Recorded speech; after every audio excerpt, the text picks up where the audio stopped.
Hi, I'm Dom here from Country Chat with Dom here at 45 Vinyl Cafe and Bar in York, and I'm joined with me, one half of the team here. Yeah. It's Ian. Hello, Ian. How you doing? I'm all right. The other half's working, doing a proper job. A proper job. I mean, She'll this be here is a later. proper job as It well. is a I proper mean, job, yeah. it's an incredible venue. I mean, I've been here before, and it's great to be back here and again doing this with you. I mean, being sat here for the past couple of hours, kind of like watching people coming in, coming out, the enjoyment people get. I mean, listen to people singing across to the music. Yeah. Again, is just an incredible We thing. nearly So- gave you a job. We were Really? that busy. Yeah, we thought we'll get you working behind the scenes. I mean, I've got bar experience, I've got, Yeah. cafe experience. It's So, more than talking about experience and stuff, obviously we've spoke before at the Cavern, at the BCMA Awards as part of Live in the Living Room. Now I've got you on my show here, and it's great to have you on the show, and it's great good to to be here. chat about what you've done here as well, because you've taken on, something that was already sort of here, but more of like a folkier kind of different vibe. Yeah. But you've made it into something that's truly unique in comparison to the Bluebird, and in comparison to the Cavern in Liverpool. You've created York's very own destination for music. What is that like for you? I mean, it's brilliant. It's good. It's good for. I mean, so it was a passion, right? Because, and from when we sort of talked before, this is not an industry that Rebecca and I come from. But when retirement came and I got bored with that, and we love music, and having the chance to, well, when we saw the Bluebird, we thought, wouldn't it be great if we could do something like that in York? And this sort of gave us the opportunity. And the guys before, they've done a great job. They sort of set the concept up, and we've sort of hopefully taken it to the next, to the next level. So it's exciting for us because, it's not iconic, and it'll probably never be iconic, but in our little way, Yeah. it is. No, it is genuinely iconic. No matter which other way that you sort of look at it, whether you're new into the country music scene, whether you're coming in here not knowing what country music is here in the UK, you come away from this place looking at some of the memorabilia across the wall, you're looking at the doors with everybody's signatures on. There's a rolling reel of different videos and We're different. not very good with blank spaces. Yeah, we have to.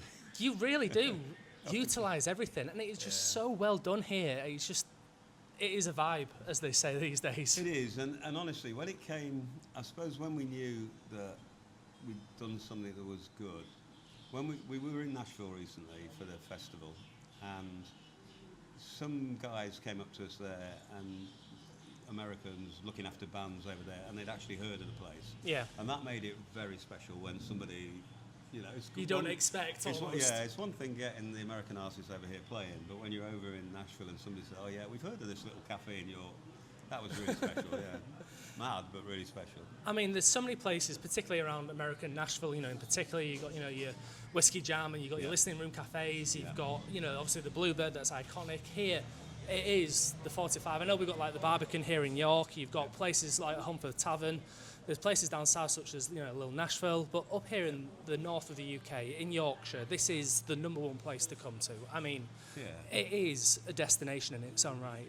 It is, and it is a bit different because we were down at Little Nashville not so long ago, and we loved it there. Yeah. But that's more of a traditional honky tonk. Yeah, you yeah. know, and it was great fun, and we had a great night, and we met the people that run it, and they were lovely too. And we talked to the bands that were playing. It was really good. We know Chris over in Home Firth, and we go to Home Firth quite a lot. We've got some friends there. But this is supposed to be a listening room. It's not meant to be a honky tonk. And we announce it, and I get ridiculed by some of the regulars who come. But we talk about it. Don't talk during the music. Listen to the music. You can make as much noise as you want after it. I mean, on every table here, there's a 45 Vinyl Cafe shush policy. Yeah. And it's so true. It's one of the things, I remember talking about this back in Liverpool. Yeah. And it's so critical, particularly in these sort of environments where it is a listening room type of thing. That's the whole point of it. You're supposed to be listening. You're supposed to be enjoying the music. You're supposed to be hearing the stories behind the music. Yeah. Fair enough, people want to talk and people want to discuss things, but there's other places for that. Yeah, and exactly. this isn't that place. So No, that's right. I mean, we're not. Yeah. I mean, it's exactly that. I mean, if that's not the thing you want, then that's fine. Yeah, I like going to the pubs and see it being a rowdy atmosphere, the same as everybody else. But this is not meant to be like that. And if it's something you like, great. If you don't, then that's fine. That's fine as well. So yeah. yeah. in terms of the actual, cafe and taking it over, I mean, spending the day here, as I say, I've had some food, I've had some drinks, Yeah. and I've got to say everything that I've had so far has been incredible. Good. I had the Hound Dog hot dog. If you're into hot dogs, I highly recommend it.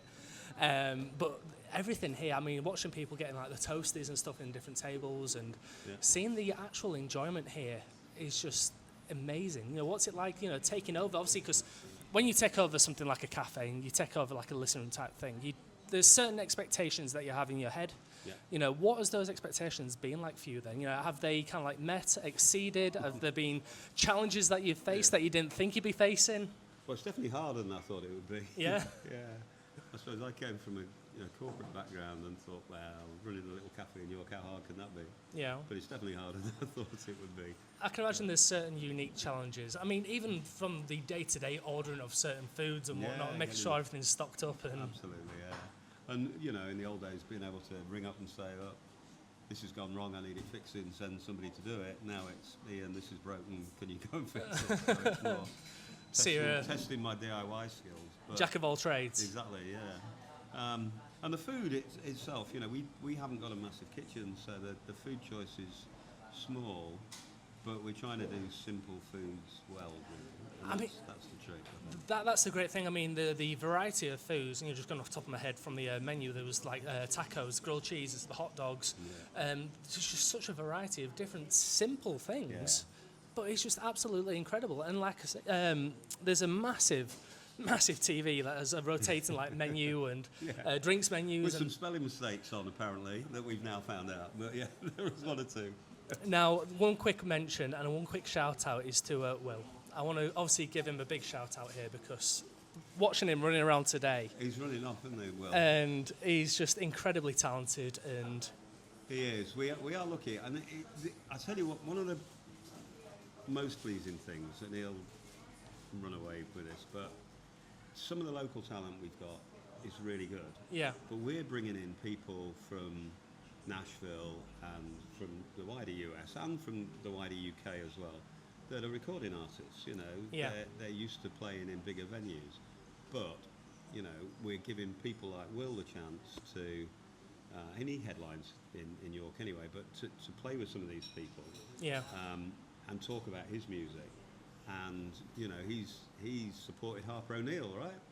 So she's, big US artist, So it's great for him, and he's building contacts, and we've done that with some other guys in York as well, and that's really pleasing too, because I know how talented they are. Yeah.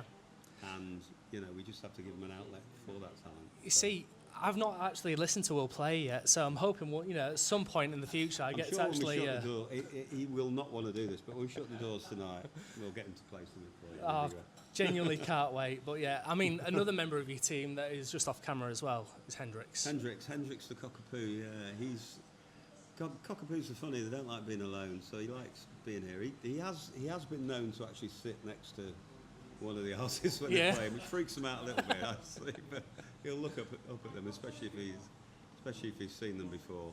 But yeah, he's a good boy. Absolutely stunning dog. I mean, I've always been a massive animal fan, and getting to being in a venue like this, where everything is. This is like my dream place. This is, if I was to pass away tomorrow and I went to heaven, this is pretty much how it would look. Yeah. So, I mean, it's absolutely incredible. And another key part to this place, obviously being 45 Vinyl Cafe and Bar, is the vinyl side. Yep. And just across from us, at the other side of the bar here, is a wonderful collection of vinyls. And there's one particular in the corner that I absolutely love, and it's Katie Hertz Give Me a Break album. The LP there is just absolutely incredible. If you ever come up here and you want to buy an LP, definitely get that one. Yeah, Katie's played here a few times, and we love her coming to play. And there's a few of the artists that have played here that we've got their vinyls in as well. Yeah. Mainly, outside of that, it's sort of classic, from the sort of 60s right the way through, and it is nice to see people, because we're not a destination store for records, but it's nice. People come in, they have a coffee, they browse through it, they find something that they had, 20 years ago, and they want to buy it again, which is a really nice thing too. So. I mean, that's the great thing, obviously, because vinyl has made a massive comeback again. People have talked about this, for the past 10 years. How quickly it's come back up. Yeah. And it's still great to see that people can do this. You know, they can come for a coffee, they can go have a browse, they can have a look at your own merchandise as well, because you've got your own T-shirts and We've you know got some cups and stuff yeah, as well. and And bits and pieces. And I'm memorabilia. amazed how many people from different parts of the world have booked. I mean, I know I'm going to go to Hong Kong one day, and somebody's going to come out with a 45. you know, just for a fiver on those old streets. It'd be very weird. But yeah, it is absolutely incredible. It's such a great venue as well. Now, talking about music and talking about this next month, tonight we've got Liam Crombie and Pip Marsh that are playing tonight. Yeah. Excited? Yeah, really excited. We know the guys anyway. Yeah. But it's slightly different for us. I mean, they've sold out anyway, which is fantastic. Liam's background is more rocky. Yep. You know, he was in the band, or lead singer for the band We Are the Ocean. He's going to play in some of that stuff tonight as well. For us, that's great because it's a slightly different genre than we used to. And Pip's flamboyant, and you know, He's very out there. yeah, is there's Pip. going to be some interesting stuff there too. But it brings in a different audience. We love. I suppose it's a mixture too. We love the fact that we've got regular customers that come to each concert, and you know, we embrace that. But it's also really nice. See, another thing I get ridiculed for, I'll do it when we introduce the artists. You know, I'll ask who's been here before and who hasn't been here before, and I'd love it one day for nobody, when I say who hasn't been here before, you know, nobody puts their hand up. You know, everybody's been. But also the other way around, it's really cool too when we can get people that are experiencing it for the first time and hopefully will come back. Yeah. And looking through the list tonight, that's what Liam and Pip are bringing in. They're bringing in an audience that we wouldn't normally see. So that's really exciting, Yeah, I mean, I can imagine, because obviously this place isn't just country music. Obviously, No. it's going to play a bit of everything and different styles, because it's being a listening room type thing. It accommodates the likes of the, you know, indie artists, the acoustic artists, the, you know, singer-songwriters, and obviously that blends into a different genres as well, whether it's, you know, whether it's rock or whether it's, you know, some forms of pop and whatnot. You know, in terms of the music that you've enjoyed, you know, out of the many, many artists that you've got, because when you look at the doors here, the 45's Doors of Fames, there's so many signatures. Is there any kind of like standout performances that you've had in the past that have just really kind of struck out to you? I mean, all the people we've had, we've really enjoyed. I know it sounds terrible, but we have. It's a horrible question, I know. I know. Some of them are interesting. No, that's bad as well. They're all interesting. Some, personally, for me, I mean, we had Chaz Jankel and Michael Meza play here. Yeah. So Chaz Jankel was the pianist in the Blockheads, Ian Dury in the Blockheads. Yeah. You know, that's my age group, right? So he was a hero, probably, of mine when I was growing up. So to have him here and play was fantastic. We had our record holder for how quickly somebody is sold out is a rock band. Yeah. Or When Rivers Meet. Yes. You know, they played stripped back set here, but they sold out in half an hour. That was That's incredible. You know, they were fantastic. So, you know, and then the songwriters. Jeff Cohen came and had a great night with us a few weeks ago with James T. Slater. Both of them Grammy-nominated songwriters. Yeah. And, you know, they brought the room to life. You know, there was so much fun, and, you know, they were playing all sorts of things that you wouldn't imagine, you know, from rock and roll. I mean, the likes of Jeff Cohen to me is just outstanding. I mean, when I first kind of like came into the scene in terms of doing this, in terms of podcasting, broadcasting, I went on programs during COVID, such as there was a chat room that everybody used to talk on, and it was where everybody came onto it, no matter if he was famous, whether he was just starting, or even if he was just a fan.